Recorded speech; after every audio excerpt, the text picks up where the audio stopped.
Well, we're in this story of this man who was possessed by a legion of demons. He was destroying himself. They were destroying him. And there's this confrontation with Jesus. Jesus steps on the shore and there's this battle. But Jesus heals this man and casts out the demon. We're carrying on with that story. We're going to start reading from verse 9 of Mark chapter 5. Then Jesus asked him, "What is your name?" "My name is Legion," he replied, "for we are many." And he begged Jesus again and again to not send them out of the area. A large herd of pigs was feeding on the nearby hillside. The demons begged Jesus, "Send us among the pigs. Allow us to go into them." And he gave them permission. And the impure spirits came out and went into the pigs. The herd, about 2,000 in number, rushed down the steep bank into the lake and were drowned. Those tending the pigs ran off and reported this in the town and the countryside. And the people went out to see what had happened. When they came to Jesus, they saw the man who had been possessed by the legion of demons sitting there, dressed and in his right mind. They were afraid. Those who had seen it told the people what had happened to the demon-possessed man and told about the pigs as well. Then the people began to plead with Jesus to leave the region. It's weird, isn't it? That's an amazing reaction. Yeah. So we've got this demon-possessed man destroying himself and actually causing fear in the whole town because no one could restrain him, and an area where no one would go. And Jesus heals the man, and well, there's this confrontation with the demons, isn't there? Yeah. And then you kind of get the sense that these townspeople had sort of got used to this man because it was the status quo. The pigs are flying in the herd, but this crazy man, let him have the tubes, doesn't really matter.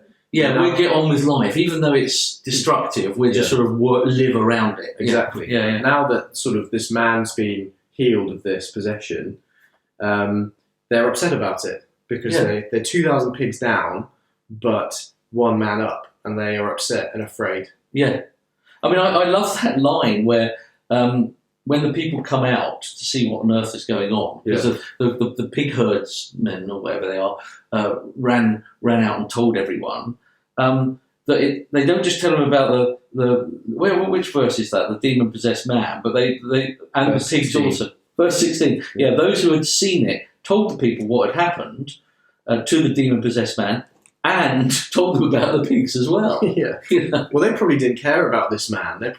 They care much more about their pigs. Yes. That's probably the most important thing here, isn't it? Yeah. And which shows you where their heart is. Yeah. So their heart is with financial things. Yeah. I mean, you've got the whole pig thing and the Jews. I know this is a sort of a sort of Gentile area where Jews were living. Yeah. But they shouldn't have been that interested in pigs anyway. No. But there probably is something there, isn't there? That pigs were dirty and impure, and there's something also about the water, isn't there? And the lake and the sea being a place of chaos and evil, and that's where they're going back to. And again, it does show you how destructive the demons are. Yeah. Because they plead to go in with the pigs. Yeah. And then Jesus says, "Go," and they kill them. Yeah.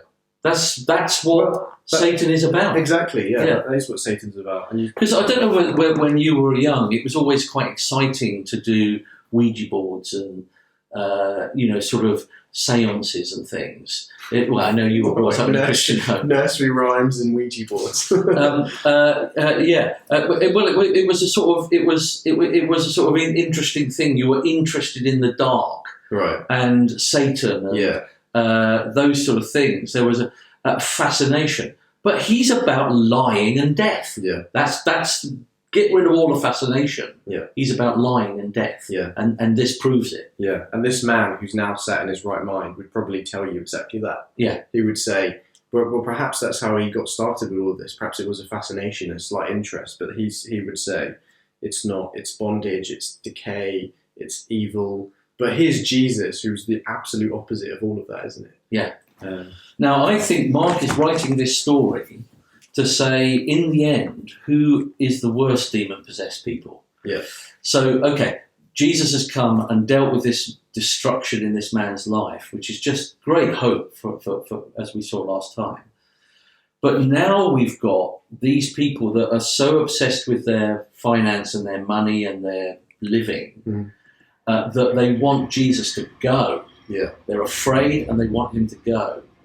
And it's just interesting, isn't it, that the whole concept of Jesus coming into a life and changing is people is, as you say, I would rather have the status quo. I would rather have that evil there and carry on with my life than someone who's radically going to make a difference in my life. Yeah.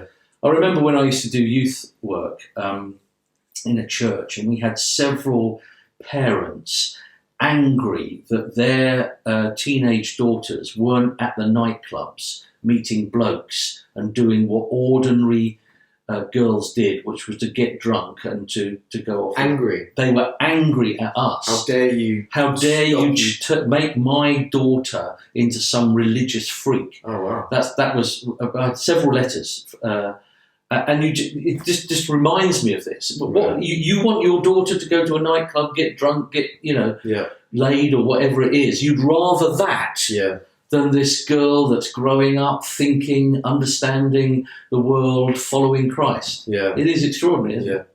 And you can see that. You can see that here in the story, like you said, because who is the more demon possessed? Because the demon inside the man originally begged Jesus to leave. What do you want with us? Don't torture me. Don't send me out of the region. Kind of like, Jesus, we don't want you here. And then it's exactly what the townspeople say, isn't it? They say, Jesus, we don't want you here. They plead with Jesus. It's almost the exact same language. The demons beg Jesus to leave.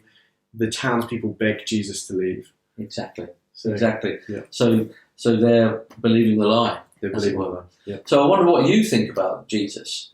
Are you, rightly afraid of him, but he's to come into your life and to change you for good.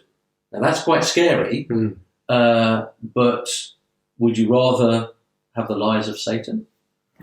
Well, we'll come back to this story.